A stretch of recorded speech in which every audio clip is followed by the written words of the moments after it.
ជាមួយនឹងសេវាកម្មជួយទិញនេះហ៎អញ្ចឹងយើងមើលទៅគេដាក់ថាមិនគ្រាន់តែមាន app ទាំងអស់នេះ Lazada Shopee Taobao 1688 Alibaba Facebook IG TikTok អញ្ចឹងយើងអាចទិញបានទេតែទិញនៅប្រទេសណាដែលមានដែល support ដែរហើយសួរថាហេតុអីបានយើងទិញអត់បានដោយសារអីបើយើងទិញលុះត្រាតែយើងឧទាហរណ៍ថាយើងដាក់នៅឥណ្ឌូនេស៊ីឥណ្ឌូអញ្ចឹងនៅពេលដែលយើង set up ទីតាំងសួរថាបើយើង set up នៅខ្មែរបើគេដឹកបានថានៅក្នុងស្រុកគេហ្នឹងសួរថាគេយកមកយើងបានអត់ចុះអាហ្នឹងវាអាចនិយាយបានថានៅពេលណាយើងបើសិនជាវាមានសេវាកម្មទៅចែកជាមួយម្ចាស់ហាងមានសេវាកម្មផ្ញើមកក្រៅប្រទេសអាហ្នឹងខ្ញុំគិតថាងាយស្រួលទេតែខ្ញុំគិតថាវារៀងស្មុគស្មាញតិចការដឹកជញ្ជូននឹងគេហៅថា post peer ឬក៏ logistics ពាក់ព័ន្ធជាមួយរឿងហ្នឹងវារៀងស្មុគស្មាញខ្លាំងដែរអញ្ចឹងខ្ញុំគិតថាវារៀងពិបាកបន្តិចចូលគេយើងតទៅទៀតទៅយើងកន្លែងមកមើលនៅក្នុង slide នេះ Lazada គឺជាវេទិកាពាណិជ្ជកម្មអេឡិចត្រូនិកគឺ e-commerce platform e-commerce ឈានមកនៅអាស៊ីអាគ្នេយ៍បង្កើតឡើងក្នុងឆ្នាំ2012ដោយ Rocket Internet អញ្ចឹងយើងដឹងហើយ Lazada នឹងបង្កើតដោយ Rocket Internet ហើយនៅក្នុងឆ្នាំ2012និងគ្រប់គ្រងដោយ Alibaba Group តាំងពីឆ្នាំ2016អញ្ចឹងបងប្អូនគិតថាទីស្នាក់ការកណ្ដាលឬក៏ទីស្នាក់ការធំវានៅអាណាបងប្អូនអាចឆ្លើយបានអត់ដឹងថា Lazada នឹងមានទីស្នាក់ការនៅណាអត់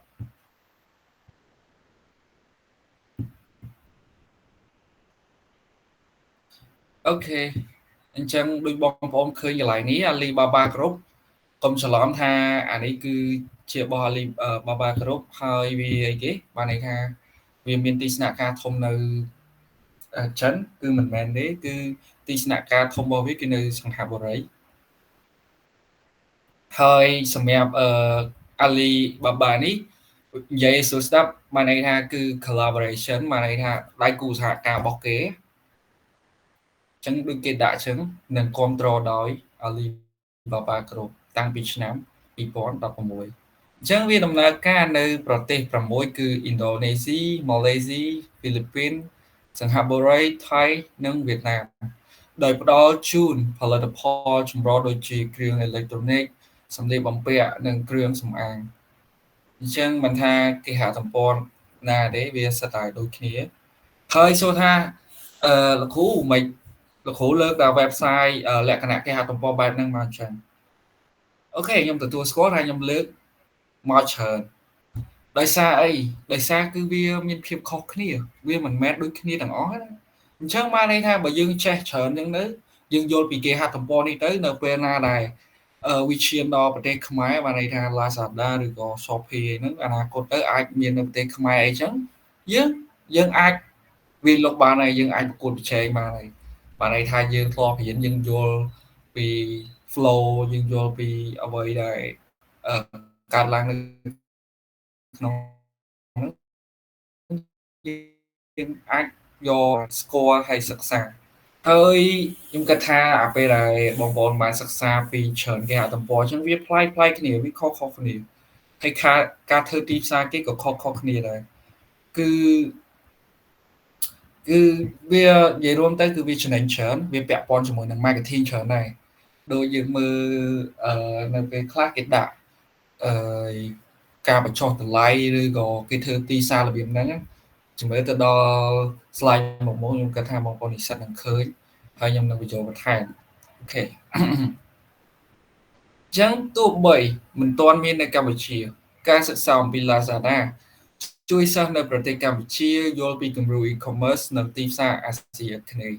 យើងនឹងបញ្យល់ពីរបៀបដំណើរការលក្ខណៈសំខាន់និងបញ្ហាប្រឈម Lazada ដោយប្រើឧបករណ៍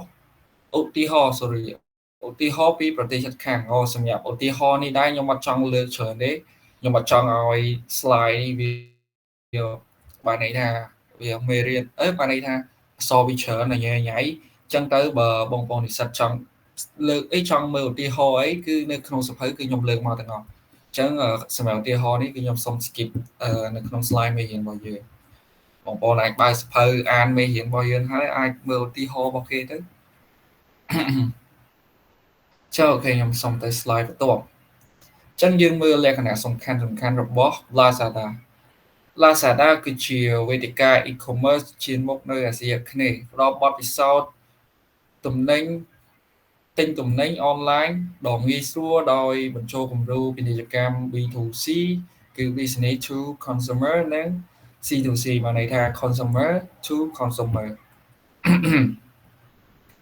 ដែលអនុញ្ញាតឲ្យអាជីវកម្មធំៗនិងអ្នកលក់រាយអាចចូលរួម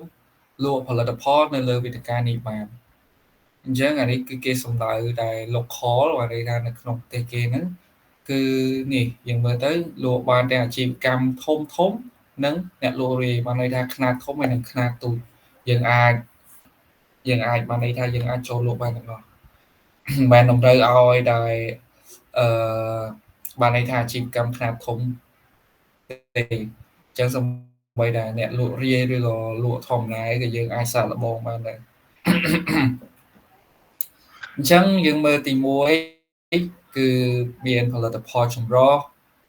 ចំណុចប្រតិភាសាក្នុងស្រុកជំរឿនទូទាត់ផ្សេងការដឹកជញ្ជូនរហ័សយុទ្ធនាការបញ្ចុះតម្លៃlast small ការពីអ្នកទិញអូខេ flow ទាំងអស់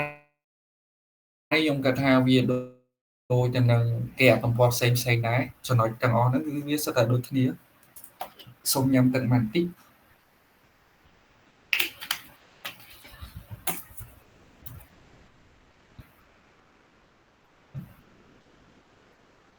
នឹងចូលបាន50នាក់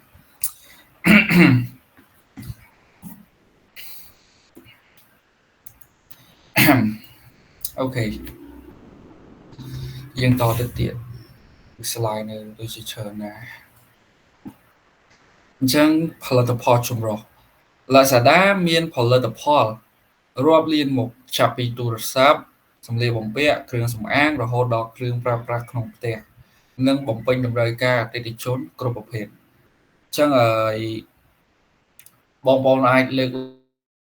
ឡើងបាននៅពេលឥឡូវខ្ញុំចង់សួរសំណួរ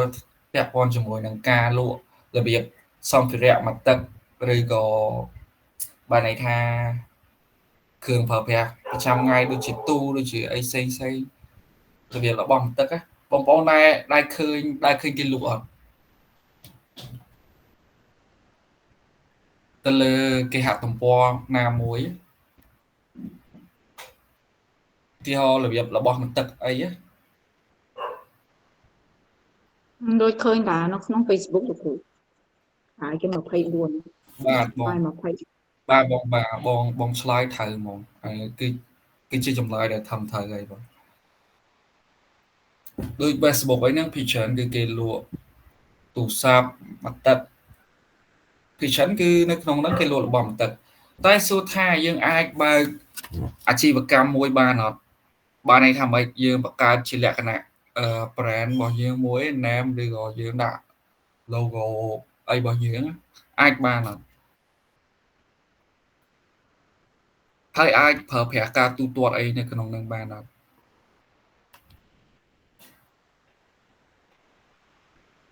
នៅក្នុង Facebook ដូចជាបកដែរនៅក្នុង Facebook ដូចជាអាចបានបាទបងបាទអញ្ចឹងដូចខ្ញុំគិតថានេះបងប្អូននិស្សិតទាំងអស់គ្នាដឹងច្រើននៅក្នុង Facebook គឺ platform មួយហ្នឹងគឺល្អខ្លាំងមែនតើហេតុអីបានខ្ញុំនិយាយថាវាល្អសម្រាប់អ្នកដែលរកស៊ីបានន័យថាអ្នកដែលធ្វើអាជីវកម្មរបៀបលក្ខណៈ e-commerce គឺយើងអត់ចាំបាច់អីគេយើងអត់ចាំបាច់ចេះកូដយើងអត់ចាំបាច់អីទេយើងអាចបង្កើត page បានទេ page ហ្នឹងគឺយើងអាចបង្កើតជា local brand បានន័យថា brand របស់យើងមួយបានហើយនៅក្នុងហ្នឹងវាមានមុខងារសំខាន់ច្រើនទៀតមានដូចជា Facebook Shop ពាក់ព័ន្ធជាមួយនឹង Facebook Shop ហ្នឹងយើងអាចភ្ជាប់ទីតាំងហាងរបស់យើង ហើយបានន័យថាការទូទាត់អីការទូទាត់អារបៀបយើងលក់ទៅក្រៅប្រទេសឬក៏ប្រទេសផ្សេងក្រៅពីយើងតែខ្ញុំគិតថាស្រុកខ្មែរវាចំណុចហ្នឹងវារៀងអត់សូវមានអ្នកប្រើទេដោយសារខ្ញុំអត់សូវឃើញដែរយើងបង្កើត page មកយើងដាក់ Facebook បានន័យថាយើងបង្កើត Facebook shop មួយទៀតមកនៅលើ page របស់យើងហ្នឹងយើងអាចគ្រប់គ្រងការទិញលក់បានហើយហើយសម្រាប់ចំណុចហ្នឹងគឺវាពាក់ព័ន្ធជាមួយនឹងគេហទំព័រដែរគេហទំព័របែប Shopify អីដោយសារយើងត្រូវគ្រប់គ្រងតំណែងអីវ៉ាន់របស់យើងត្រូវមាន stock មានអីអាហ្នឹងគឺវែងឆ្ងាយទេពាក់ព័ន្ធជាមួយនឹង Facebook Shop ហ្នឹងហើយឥឡូវហ្នឹងខ្ញុំកំពុងធ្វើមេរៀនហ្នឹងដែរតែជំរឿអាចខ្ញុំធ្វើឲ្យខ្ញុំដាក់ជូនបងប្អូននិស្សិតទាំងអស់គ្នាហើយខ្ញុំសម្រាយឲ្យងាយយល់ឲ្យងាយមើលទុកឲ្យបងប្អូននិស្សិតទាំងអស់គ្នាយកទៅមើលបន្ថែមទៅដោយសារពេលវេលារបស់យើងបានន័យថាថ្នាក់របស់យើងគឺអស់មេរៀនបរិញ្ញាហើយគឺចប់ត្រឹមសប្តាហ៍ក្រោយមួយទៀតហ្នឹង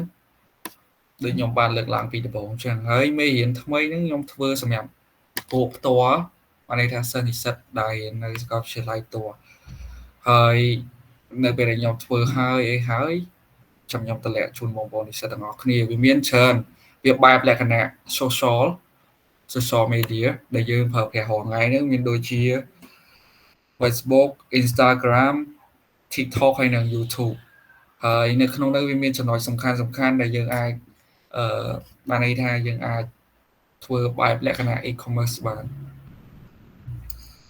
ហើយនៅក្នុងនោះមានរបៀបបង្កើតមានអីដែរតែគ្រាន់ថាអាហ្នឹងតើយើងស៊ីជម្រៅតិចពាក់ព័ន្ធជាមួយនឹងការបង្កើតការអីនេះអ្វីក៏វាអត់ងាយស្រួលដែរយើងនិយាយស្រួលនៅពេលយើងនិយាយចឹងស្រួលនៅពេលដែលយើងអនុវត្តបានដឹងថាវាត្រូវការគិតវាត្រូវការមើលវាត្រូវការស៊ីធ្វើឲ្យស៊ីជម្រៅខ្លាំងទៅវាធ្វើចេញអូខេចឹងយើងមិនហ្នឹងយើងបានចប់ចំណុចផលិតផលចម្លងហើយយើងចូលមកចំណុចមួយទៀតគឺចំណុចប្រតិភាសាក្នុងស្រុកគ្រប់ត្រភាសាដូចជាឥណ្ឌូនេស៊ីវៀតណាមអង់គ្លេសដែលជួយឲ្យអ្នកប្រើប្រាស់នៅក្នុងប្រទេសរករកបានយ៉ាងងាយស្រួលយើងតទៅទៀតជំរឿទូទាត់ផ្សេងផ្ដល់ការទូទាត់តាមកាតឥណទានឬអនុព័ន្ធបានន័យថា credit card ឬក៏ debit card ហើយនឹង Lazada Wallet បានន័យថាកម្ពុជាដែលទូទាត់ហ្នឹង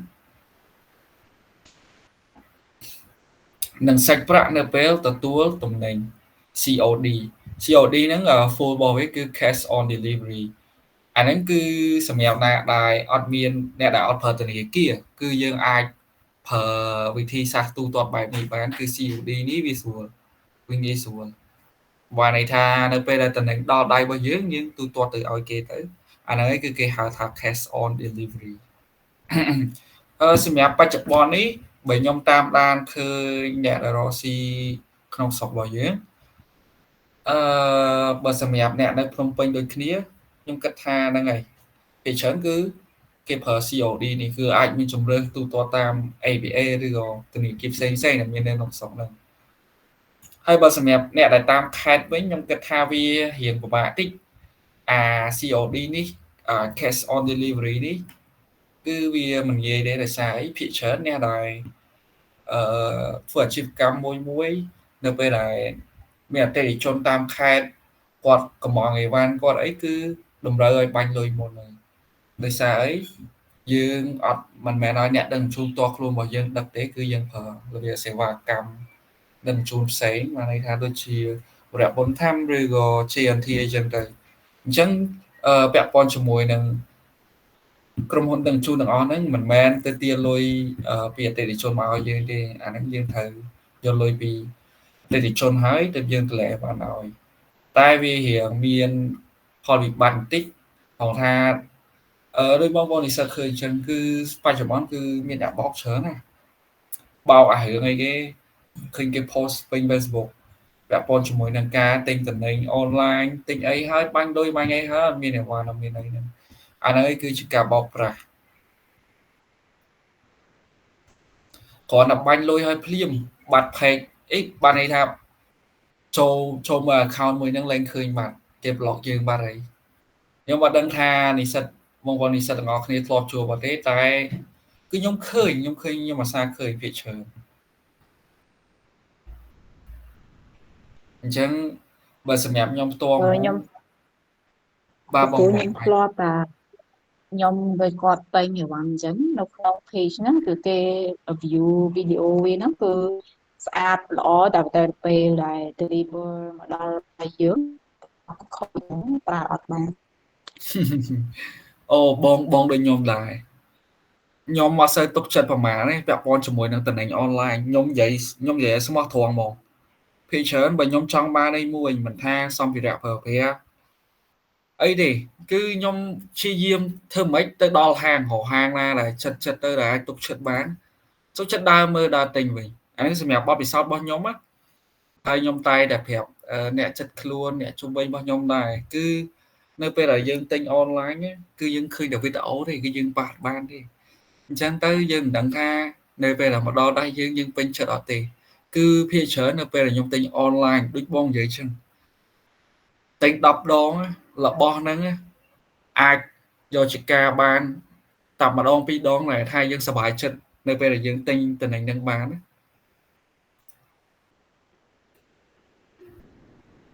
ឹងអាហ្នឹងទឹកបានដែរ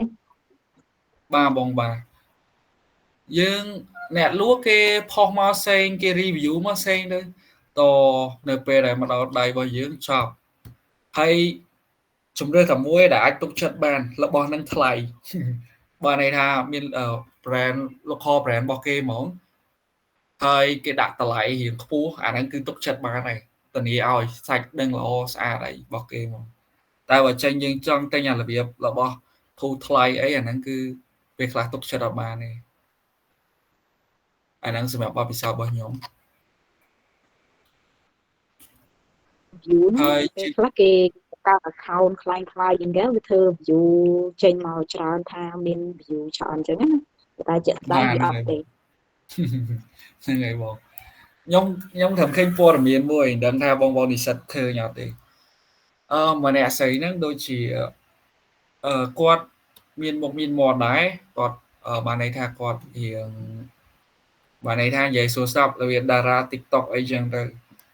ហើយខ្ញុំមិនមែនជា fan ខ្ញុំមិនមែនជាអីទេតែខ្ញុំឃើញព័ត៌មានគឺព័ត៌មានហ្នឹងវាអញ្ចេះម្នាក់ស្រីហ្នឹងបានផុសបកស្រាយថា page មួយហ្នឹងហើយកង់ធនាគារមួយហ្នឹងមិនមែនជារបស់គាត់ទេតែជាក់ស្ដែងតាក់ញៀនបានហ្នឹងរបស់គាត់ហើយមាន page ហ្នឹងគេចូលទៅទិញគេចូលទៅអីទៅគេបាញ់លុយឲ្យហើយបានន័យថាប្លុកគេចោលឬក៏បោកគេហើយឃើញម្នាក់ហ្នឹងបកស្រាយថាឈ្មោះធនាគារមួយហ្នឹងមិនមែនរបស់គាត់ទេតែទស្សនវិជ្ជាជាក់ស្ដែងយើងមើលទៅបានន័យថាកាតរបស់គាត់បានន័យថាអត្តសញ្ញាណប័ណ្ណរបស់គាត់ហើយនឹងឈ្មោះរបស់គាត់គឺវាដូចមែនតើបានន័យថាឈ្មោះធនាគារហ្នឹងហើយគាត់ចេញមកបកស្រាយសម្រាប់បងប្អូនជឿអត់ជឿថាវាយ៉ាងម៉េចឥឡូវអាចគិតឲ្យពិចារណាមើលឲ្យពិចារណាមើល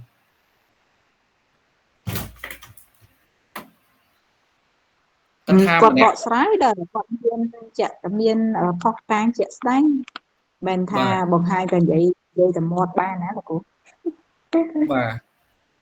ហើយសម័យឥឡូវអីក៏មានដែរខ្ញុំនិយាយមែនខ្ញុំគ្រាន់តែឃើញហើយខ្ញុំអត់ជឿទេឥឡូវសួរថាបងប្អូននិស្សិតទាំងអស់គ្នាមានអត្តសញ្ញាណប័ណ្ណខ្ញុំមួយអត្តសញ្ញាណប័ណ្ណហ្នឹងគឺខ្ញុំថតឲ្យទេហើយសួរថាតើបងប្អូននិស្សិតទាំងអស់គ្នាអាចយកអត្តសញ្ញាណប័ណ្ណខ្ញុំដើម្បីទៅបង្កើតធនាគារឈ្មោះខ្ញុំបានអត់ឥឡូវខ្ញុំសួរប៉ុណ្្នឹងបងប្អូនអាចឆ្លើយបានទេច្បាស់ជាអត់ទេដោយសារគេតម្រូវឲ្យយើងសញ្ញេនៅលើបច្ចុប្បន្នឬក៏នៅកាតនឹងដែរអញ្ចឹងបាទហ្នឹងហើយបងបើសិនជាយើងបង្កើតតខ្លួនឯងក៏វាទាមទារការ scan មុខកាយរបស់យើងឲ្យជាក់លាក់ដែរហើយនៅពេលដែល scan មុខហ្នឹងមិនមែនចេះតែ scan ក៏បានទៀតគឺយើងត្រូវរកកន្លែងដែលមានពន្លឺយើងបែរមុខចុះនិយាយរួមទៅគឺវាចាប់មុខយើងបានល្អបើសិនជាបានន័យថាយើងថតកន្លែងងឹតហើយទូរស័ព្ទកាមេរ៉ារបៀបAndroid ស៊េរីទាបអីចេញមកកាមេរ៉ាអត់ច្បាស់អត់ស្អាតអីទៀតអាហ្នឹងហៅថាអត់បានទៀតហើយបទពិសោធន៍របស់ខ្ញុំធ្លាប់បង្កើតដល់ធនាគារអាមេរិកអាហ្នឹងវាហៅថា strict ទៀតពាក់ព័ន្ធជាមួយនឹង policy របស់វានៅពេលដែលយើងបង្កើត អញ្ចឹងវាមិនអាចទេខ្ញុំគិតថាវាមិនអាចទៅគ្រាន់តែមានតាក់សញ្ញាប័ណ្ណមួយយើងអាចយកទៅបង្កើតធនាគារបានទេអញ្ចឹងបងប្អូនបើប៉ះអីខ្ញុំគិតថាកុំជឿអីតែបងប្អូនខ្ញុំអត់ដឹងទេតែបើសម្រាប់ខ្ញុំអត់ជឿអូខេឥឡូវ អានេះជាក្បួនរបស់គេគ្រូ បាទបង អានេះជាក្បួនរបស់គេក្បួនរបស់គេធ្វើជាគ្រូចឹងណាតែអញ្ចឹងយើងអ្នកទិញយើងត្រូវតែឆ្លាត បាទហ្នឹងហើយបងហើយឥឡូវគិតមើលទៅគាត់រៀងគេស្គាល់បានន័យថាគេស្គាល់ហើយគាត់បានន័យថាមានឈ្មោះមានអីដូចរបស់គាត់ដែរហើយសួរថាអ្នកណាដែលខ្លាចថាបោកត្រូវអត់អញ្ចឹងល្មមគឺយើងទិញឯងដោយសារអីម្នាក់នឹងឃើញខំត្រូវឃើញអីដែរហើយលេងមកធ្វើអញ្ចឹងខ្ញុំអត់ជឿសោះបណ្ដោយហើយខ្ញុំឆែកមើល comment ខ្ញុំអត់ចូលចិត្តទៅ comment អីថាឲ្យថាអីគេសម្រាប់ខ្ញុំគឺខ្ញុំចេះតែមើលឯងហើយខ្ញុំមើលទៅសិតតែគាត់ចង់ទៅដាក់ពាក្យបណ្ដឹងចង់ដាក់អីឥឡូវទៅរកមិនខ្ញុំគិតថាធ្វើអីមិនចេញទេដោយសារអីវាមិនអាចត្រឹមតាក់សញ្ញាប័ណ្ណមួយបង្កើតចេញទេគឺ policy ធនាគារមួយគេមិនចេះតែបង្កើតបានហ្នឹងទៅដល់បើសិនជាប្តឹងមែនខ្ញុំគិតថាគាត់នឹងពិបាកវិញហើយដឹងឮដល់ធនាគារប៉ះឆែក location បានន័យថាមើលនៅពេលដែលគាត់បង្កើតអីអាហ្នឹងគេដឹងទាំងអស់យើងនៅណាស្ទើរគេដឹងអញ្ចឹងនៅពេលដែលគេចាប់បានអីចឹងទៅអាហ្នឹងវាធ្ងន់វិញហើយដោយសារអីធនាគារមួយ IT គេខ្លាំងណាអញ្ចឹងធ្វើប៉ុណ្្នឹងអត់អាចធ្វើអីគេចេញទេសូម្បីតែបងប្អូនបាញ់ច្រឡំកង់បាញ់អី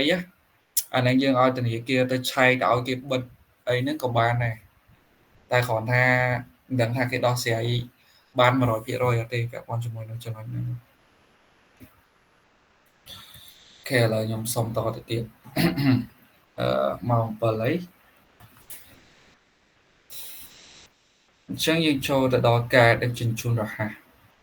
Lazada Express និង Daico Postpaid ផ្ដល់សេវាដឹកជញ្ជូនទាន់ពេលជាមួយជម្រើសឥតគិតថ្លៃសម្រាប់ការបញ្ជាទិញជាក់លាក់យុទ្ធនាការបញ្ចុះតម្លៃរៀបចំព្រឹត្តិការណ៍ធំៗដូចជា 11.11 និង 12.12 ជាមួយការបញ្ចុះតម្លៃនិងការផ្ដល់ជូនពិសេសសម្រាប់កន្លែងនេះហេតុអីបាទខ្ញុំមុនហ្នឹងខ្ញុំលើកពាក់ព័ន្ធជាមួយនឹង marketing យើងអាចបានន័យថាយើងអាចកសោបយើងអាចចាប់ពីចំណុចតិចនឹងយកទៅបញ្ចូលគ្នាគេថាល្អអ្នកដែលរកស៊ីអាហ្នឹងគឺនេះបានន័យថាគេដាក់ថាយុទ្ធនាការបញ្ចុះតម្លៃហ្នឹងគឺវាពាក់ព័ន្ធជាមួយនឹង marketing ហើយចំណុចនេះមួយបងប្អូនអាចយកទៅធ្វើអាជីវកម្មបានអាចបានន័យថាមិនយកទៅធ្វើអាជីវកម្មហ្មងទេរួមបញ្ចូលជាមួយនឹងអាជីវកម្មរបស់ផ្ទាល់ខ្លួនរបស់បងប្អូនហើយថៅបោមួយទៀតយើងមើលជាក់ស្ដែងទៅគឺអីគេបានន័យថាយើងនៅពេលដែលយើងទិញលើ99 យ៉េនយើងទិញលើ99 យ៉េនគឺសេវាពីខ្មែរមកចិនហ្នឹងគឺអត់អស់ទេបានន័យថាគេ free delivery ឲ្យយើងហើយអានេះវាគឺជា marketing របស់គេមួយទៀតហើយសម្រាប់ខ្ញុំចាប់គ្រាន់ខ្ញុំពីដំបូងឡើយខ្ញុំប្រើ AliExpress ទេតែដោយសារបាទខ្ញុំឈប់ប្រើខ្ញុំក៏លេចមកមើលថៅបោវាពិសេសជាងអញ្ចឹងយើងអាហ្នឹងគេហៅថាប្រកួតប្រជែងគ្នាហីអញ្ចឹងក៏ខ្ញុំមកប្រើមកអីចឹងទៅអាហ្នឹងវាជាកត្តាមួយរួមផ្សំដែលធ្វើឲ្យវាល្បីវាធ្វើឲ្យគេស្គាល់វាធ្វើឲ្យគេចង់ប្រើប្រាស់អញ្ចឹងចំណុចទាំងអស់ហ្នឹងវាសិតតែជាចំណុចល្អឯងសម្រាប់ចាប់ផ្ដើមអាជីវកម្មអញ្ចឹង last mall នេះវាដូចវាជាផ្សារមួយវាដូចជាគេមើលខ្ញុំមើលសិនថៅបោមានដូចជាគេថៅបោមានដូចជា T-mall អញ្ចឹងអា Lazada នេះមាន last mall ផ្នែកដល់ផលិតផលម៉ាកល្បីៗនិងផលិតផលផ្លូវការដែលធានាគុណភាព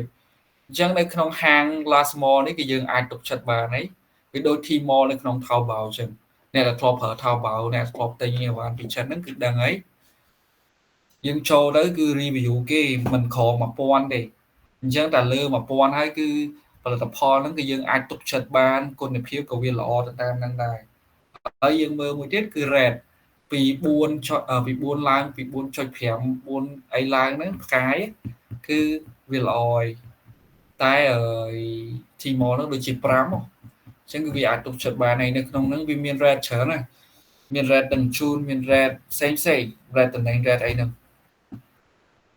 ការពីអ្នកទិញគោលនយោបាយសងប្រាក់វិញប្រសិនបើទំនិញមានបញ្ហាឬមិនត្រូវនឹងការពិពណ៌នាអូខេយើងតទៅទៀតទី2អត្ថប្រយោជន៍នៃ Lazada Lazada ផ្ដល់អត្ថប្រយោជន៍ជាច្រើនសម្រាប់អ្នកទាំងអស់អ្នកទិញនិងអ្នកលក់អូខេយើងមើលទី1គឺភាពងាយស្រួលការទូទាត់ការបញ្ចុះតម្លៃភស្តុភារដែលទុកចិត្តឱកាសសម្រាប់អ្នកលក់អូខេអញ្ចឹងអានេះវាដូចទៅនឹង slide មុនដែរអត្ថប្រយោជន៍របស់វាជប់ខ្ញុំសុំមើល slide នេះសិនលក្ខណៈសំខាន់នេះអូខេអានេះទៅសេទៀតភាពងាយស្រួលចំណុចប្រទាក់ងាយស្រួលប្រើនិងគ្រប់គ្រងភាសាក្នុងស្រុកធ្វើឲ្យការទិញទំនិញអនឡាញងាយស្រួលហេតុអីនៅពេលឧទាហរណ៍ថាឥឡូវខ្ញុំបើកឲ្យមើលឲ្យបងប្អូននិស្សិតមើលមួយទៅ Lazada នេះយើងមើលទៅគឺវាមានច្រើន Lazada Cambodia គឺវាអត់មានទេតែចូលទៅគឺដល់page របស់ Lazada ផ្ទាល់ហ្មងអញ្ចឹងយើងមិនបាច់ខ្វល់ពីហ្នឹងទេយើងអាច search ម្ដងទៀត lazada.com.vn អានេះគឺរបស់វៀតណាមគឺមានកតុយមានអីរបស់គេហើយបើប្រទេសផ្សេងដូចជាហ្វីលីពីនអីហ្នឹងគឺយើងវាយទៅកតុយតាមហ្នឹងគឺ PA អីចឹងទៅចុះ Lazada អានេះប្រហែលជាខ្ញុំវាយ URL ខុសវាអត់ចូលនេះឃើញអត់ lazada.com.pa អានេះគឺខ្ញុំបានregister ហើយមើលទៅបានអាចចូលបានអញ្ចឹងយើងមើលទៅផលិតផលទាំងអស់បានន័យថា home page របស់វាគឺវាស្រៀងគ្នាដូចទៅនឹងគេអាទំព័រផ្សេងនេះហើយក្នុងនេះវាងាយស្រួលរងថាប្រទេសណាវាដាក់ជាភាសាប្រទេសហ្នឹងហើយមួយទៀតគឺជាភាសាអង់គ្លេស login យើងមើលទៅវាស្រៀងគ្នាវាគ្រាន់តែខុស theme បានន័យថាខុស template គេបន្តិចតួចទេអាហ្នឹងយើងវាយ Lazada វៀតណាមអូខេចឹងនៅវៀតណាមមកសិតតែអក្សរវៀតណាមហ្មងហើយយើងមើលកន្ទុយរបស់វាទៅ lazada.vietnam យកមកហើយវាមាន .com តែគេអាទំព័រទាំងអស់ហ្នឹងយើងឆែកមើលវាតិចទៅនេះឃើញទេ connection is secure បានន័យថា website មួយហ្នឹងគឺវាល្អ SL នេះ SL គឺ certificate នេះហើយឃើញអត់អានេះក៏អាចទុកចិត្តបានដែរយើងមើលទៅឃើញអត់វាសម្រាប់វាងាយស្រួលនៅក្នុងអីគេនៅក្នុងប្រទេសរបស់គេដូច្នេះយើងចូលទៅវាសិតតែអក្សររបស់គេយកមកហើយដូចអានេះអីហ្នឹងនេះគេនិយាយសិតតែអក្សរវៀតណាមអត់អញ្ចឹងដូចយើងប្រជាជនខ្មែររស់នៅក្នុងស្រុកខ្មែរគឺយើងមើលចូលទេលុះត្រាតែគាត់រៀនភាសាវៀតណាមមិនគាត់មើលដឹងចឹងឈប់ខ្ញុំមើលសិនចង់ដឹងថាមានកន្លែង translate អត់ខ្ញុំចូលមើលដូចជាមាននេះឃើញទេនេះតែវាពិបាកតិចកន្លែងនេះវាដាក់វៀតណាមអញ្ចឹងទៅតយើងរាវយើងចុចហ្នឹងមកយើងដាក់ភាសាអង់គ្លេសមកអញ្ចឹងនេះឃើញនៅក្នុងហ្នឹងសុំបន្តិចអង់គ្លេស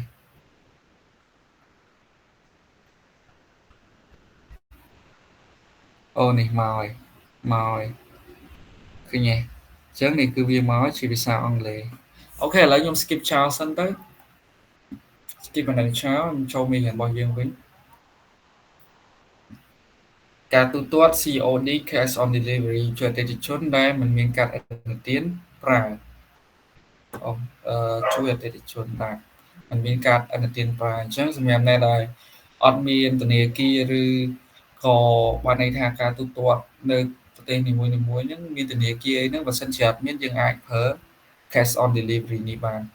ហើយសម្រាប់ cash on delivery នេះខ្ញុំមិនដឹងថាវាយ៉ាងណាទេអត់ដឹងថាគេដឹកនៅតាមខេត្តឆ្ងាយគេធ្វើឲ្យរបៀបអញ្ចឹងដែរអត់ទេដូចខ្ញុំលើកពីនៅស្រុកយើងអញ្ចឹងតាមខេត្តពីច្រើនគឺត្រូវបាញ់លុយមុនហើយអញ្ចឹងហើយបើសិនជាអត់មានធនាគារអ្នកតាមខេត្តគឺអាចដាក់តាមវិញឬក៏ True Money បានមានតែលេខទូរស័ព្ទទៅអូខេយើងមើលតទៀតការចុះតម្លៃនេះគឺជាយុទ្ធនាការដែលខ្ញុំនិយាយថា marketing របស់គេហ្នឹងហើយយើងមើលទៅយុទ្ធនាការដូចជា 11.11 និង 12.12 ដល់ជំរឿនសន្សំសំចៃនិងការដឹកជញ្ជូនឥតគិតថ្លៃឃើញអត់អាទីផ្សារហ្នឹងគឺយើងអាចចង់និយាយថាគឺយើងអាចដាក់មិនក៏បានដែរយើងចង់ដាក់ឲ្យការដឹកជញ្ជូនឥតគិតថ្លៃឬក៏របៀបផ្សេងបានន័យថាយើងទិញតម្លៃប៉ុណ្ណឹងទៅយើងថែមរបស់ឲ្យចេះទៅអាហ្នឹងគឺជា marketing មួយដែរអញ្ចឹងមិនមែនថាតែ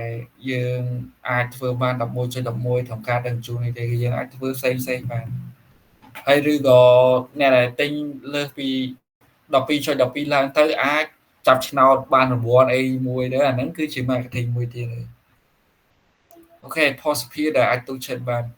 ការដឹកជញ្ជូនរហ័សនិងប្រព័ន្ធតាមដានជួយឲ្យអតិថិជនមានទំនុកចិត្តពាក់ព័ន្ធជាមួយនឹងពាក្យថាផុសភានេះគឺបើបងប្អូនដែលធ្លាប់លើពាក្យ logistic គឺងាយយល់ហើយឱកាសសម្រាប់អ្នកលក់ខ្នាតតូចអាចបង្កើតហាងអនឡាញនិងឈានដល់អតិថិជនទូទាំងតំបន់យើងតទៅទៀតទី3គឺរបៀបប្រើប្រាស់ Lazada ទីយកកម្មវិធីយើងមើលទៅទីយកកម្មវិធី Lazada ពី App Store ឬក៏ Google Play បានន័យថា Play Store ឬក៏ App Store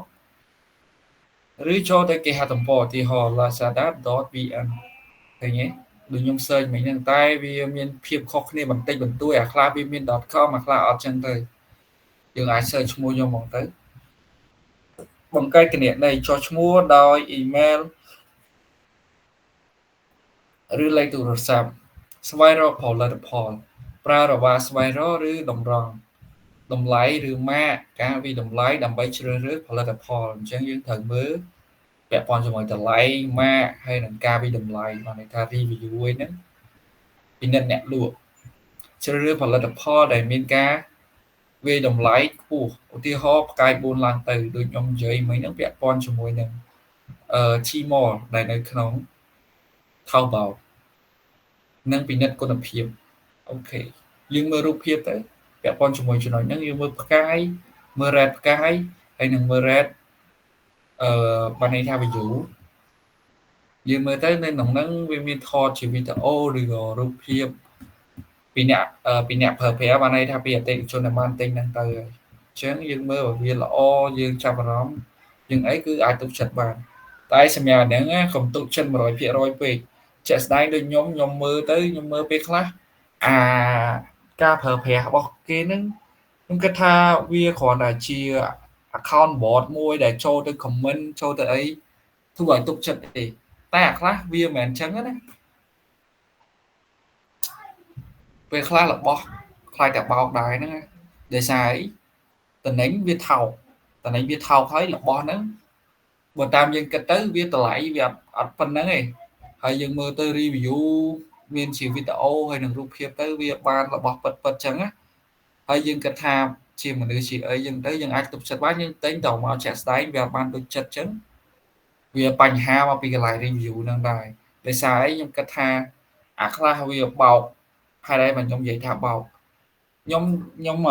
មុនខ្ញុំទិញមុនខ្ញុំចង់ order keyboard គឺខ្ញុំមើលខ្ញុំតាមដានមែនតើមកតាមដានខ្លាំងណាស់វាដាក់រូបភាព keyboard មកតោះឲ្យមើល review ទៅជា case keyboard អញ្ចឹងយើងត្រូវមើលឲ្យច្បាស់ហើយយើងត្រូវអានអក្សរដែរបើសិនជាយើងអត់អានអក្សរមើលផលិតផលហ្នឹងឲ្យច្បាស់ទេទិញមកដឹងតែខុសហើយ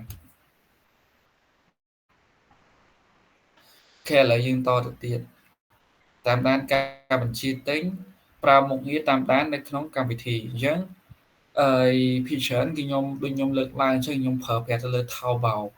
Taobao គឺវាមានមុខងារតាមដានដែរបានន័យថាវារៀបចំឲ្យនៅវាដឹងមកនៅឬក៏វាកំពុងដឹកមកហ្នឹងគឺវាដូចគ្នាហ្នឹងអ្នកដែលធ្លាប់ប្រើរបៀបអញ្ចឹងគឺយល់ពី flow របស់វាហ្នឹង សូម្បីតែតាមដានការដឹកជញ្ជូនយើងមើលតែក្រុមហ៊ុនដឹកជញ្ជូនក៏មានដែរដូចជាបុនថាំយើងមើលទៅវាមាន app មានអីហើយលេខទូរស័ព្ទរបស់យើងហ្នឹងយើង register ទៅគឺវាជូនដំណឹងដូចគ្នាអានេះសម្រាប់ក្នុងស្រុកការដឹកជញ្ជូនណាដល់យើងតទៀតបញ្ហាប្រឈមគុណភាពផលិតផលពីអ្នកលក់ឯកជនអាចមានគុណភាពទាបដូច្នេះត្រូវពិនិត្យការវិតម្លៃចឹងសូម្បីតែនៅក្នុងនេះក៏គេលើកដែរអ្នកលក់ឯកជនអាចមានគុណភាពទាបហើយយើងត្រូវការត្រួតពិនិត្យកន្លែងវិតម្លៃកុំឲ្យទិញមកវាខុសខ្ញុំមុនទិញឯមួយខ្ញុំមើលខ្លាំងគឺខ្ញុំមើលកន្លែងវិតម្លៃនឹងខ្លាំងបានន័យថាកន្លែង review ហ្នឹងការដឹកជញ្ជូននៅតំបន់ជនបទអាចយឺតជាងទីក្រុងធំៗចឹងសម្រាប់ដោយបច្ចុប្បន្នដូចយើងរងថ្ងៃចឹងអ្នកតាមខេត្តឧទាហរណ៍ថាថ្ងៃហ្នឹងយើង order អីពេលព្រឹកចឹងអ្នកភ្នំពេញយ៉ាងច្រើនថ្ងៃអីទីទួលអ្នកតាមខេត្តគឺគេត្រូវយកចំអីវ៉ាន់ដាក់ទៅក្រុមហ៊ុនដឹកជញ្ជូនដាក់អីចឹងទៅវាអាចមានភាពយឺតយ៉ាវសម្រាប់អ្នកតាមខេត្តឆ្ងាយអញ្ចឹងទៅអាហ្នឹងវាបើយើងនិយាយសួរតែបរិបទរបស់យើងដែរទេហើយយើងចូលមកដល់ចំណុចមួយទៀតផលិតផលคล้ายៗដែលលោកឯកជនខ្លះអាចលក់ទំនិញមិនផ្លូវការដូចជា last mall ជាជំរើសសុវត្ថិភាពអញ្ចឹងគេ recommend ឲ្យយើងប្រើ last mall គឺនៅក្នុងហ្នឹងគេលក់របស់ដែលមានគុណភាពល្អហើយអាចទុកចិត្តបានហ្នឹងទៅហើយការប្រកួតប្រជែងអ្នកលក់ខ្នាតតូចប្រឈមបញ្ហាប្រកួតប្រជែងជាមួយអ្នកលក់ធំបានន័យថាអាជីវកម្មខ្នាតតូចហើយនិងអាជីវកម្មខ្នាតធំគឺអាជីវកម្មខ្នាតតូចពិបាកបន្តិចក្នុងការប្រកួតប្រជែងដោយសារអឺវាពាក់ព័ន្ធជាមួយនឹងបទពិសោធន៍វាពាក់ព័ន្ធជាមួយនឹងបានន័យថាកម្លាំងអញ្ចឹងបើសិនជាក្រុមហ៊ុនគេធំអីអានឹងគឺគេមានបុគ្គលិកមានអីសម្រាប់គ្រប់គ្រងអីគ្រប់ចំនួនរបស់គេមានអ្នកបានន័យថាស្អីគេហៅថាបច្ចេកអ្នកគ្រប់គ្រងបច្ចេកវិទ្យាអ្នកអីហ្នឹងរបស់គេមានបាទសម្រាប់អ្នកខ្នាតតូចដូចយើងផ្ទាល់ខ្លួនយើងនិយាយសួរស្ដាប់ចឹងដូចខ្ញុំបងប្អូននិស្សិតទាំងអស់គ្នាហ្នឹងតែឯងចង់រកស៊ីទៅលើរបៀបអញ្ចឹងវាអាចពិបាកទី5គឺការអនុវត្តល្អបំផុតពិនិត្យការអូខេកន្លែងនេះខុសបន្តិចខ្ញុំភ្លេចមើលពិនិត្យការវិតម្លៃជ្រើសរើសផលិតផលដែលមានការវិតម្លៃពួនផ្កាយឡើងទៅតែងនៅ last mall ដើម្បីធានាគុណភាពនិងជៀសវាងផលិតផលคล้ายៗចូលរួមយុទ្ធនាការទិញក្នុងអំឡុង 11.11 ឬ 12.12 ដើម្បីសន្សំសំចៃប្រើ COD សម្រាប់អ្នកគ្មានកាតឥណទានទៀងទាត់អាសយដ្ឋានដើម្បីជៀសវាងការពន្យាពេលដឹកជញ្ជូនអានេះខ្ញុំគិតថានៅបច្ចុប្បន្នយើងក៏ត្រូវដែរទៀងទាត់អីដែរការដឹកជញ្ជូនរបស់យើងនេះយើងទិញអីមួយពីប្រទេសក្រៅអីហ្នឹងគឺយើងដាក់ទីតាំងយើងឲ្យច្បាស់ទៅហើយសូម្បីនៅក្នុងពេញក៏ដោយតែឲ្យច្បាស់ទៅភូមិបានន័យថាយើងដាក់ភូមិឃុំក្រុងខេត្តជាក់គេច្បាស់ទៅគឺអ្នកដែលលួចយើងគឺងាយស្រួលដាក់តំណែងមកយើងបើយើងដាក់ខុសគឺគេដាក់ទៅតាមអាសយដ្ឋានរបស់យើងហើយអូខេសម្រាប់អ្នកលក់ប្រើរូបភាពគុណភាពខ្ពស់និងការពីពណ៌នាលម្អិតចឹងសម្រាប់ថ្ងៃនេះគឺអស់ហើយយើងមើលទៅជិត1ម៉ោងដែរអូខេឥឡូវបងប្អូននិស្សិតមានអីឆ្ងល់មានអីចង់សួរពាក់ព័ន្ធជាមួយនឹងមេរៀននេះអាចសួរខ្ញុំបានដោយសារមេរៀនថ្ងៃនេះយើងអស់ហើយសម្រាប់chapter 7 part 2ខ្ញុំនឹងតលាក់នៅសប្តាហ៍ក្រោយឲ្យបងប្អូនយកទៅមើលហើយធ្វើលំហាត់ទៅសប្តាហ៍ក្រោយគឺយើងអត់មានការជួបគ្នាតាម Google Meet ទេគឺមេរៀនចុងក្រោយអីសម្រាប់សប្តាហ៍ក្រោយហ្នឹងហើយខ្ញុំទុកឲ្យបងប្អូននិស្សិតដើម្បីយកទៅមើលខ្លួនឯងអញ្ចឹងមានអីចង់សួរហើយព័ត៌មានអីផ្សេងអាចសួរបាន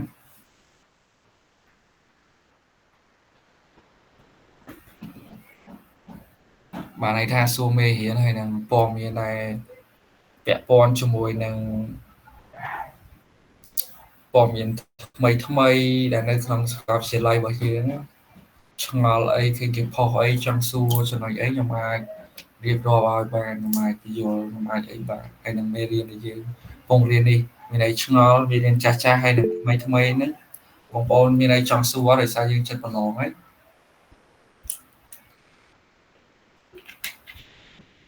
ចាលោកគ្រូបាទបងដូចយើងconfuse រឿងថ្ងៃដូចថាលក្ខណៈជាឆោមានអញ្ចឹងណាពេលខ្ញុំប្រឡងនេះជាប្រឡង final semester 5